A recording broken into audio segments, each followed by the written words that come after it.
Hello. Hello, Glo. Sa minamahal kong inaanak. Merry Christmas and a Happy New Year to you. Nakapagpadala na ako ng message sa isang card pero hindi ko alam kung natanggap mo na. Salamat sa pag-alaala mo sa akin at yung birthday mo sa 21 ay 21 ba o 20 ay pinagpamisa ko na. At ako nang bahala doon. Sana ay ikay makaparito na ng madaling panahon at nang makita mo naman kami, makita mo naman ako lalo na ako.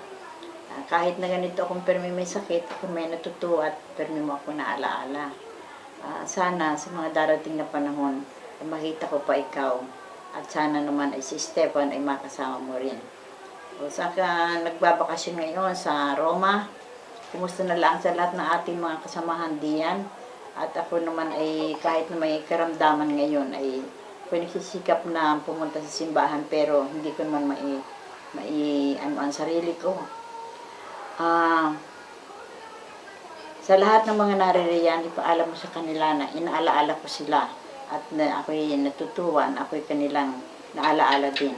Salamat sa Panginoon at tayo ay kahit sa ganitong boses lamang ay nagkakaalaman pa tayo.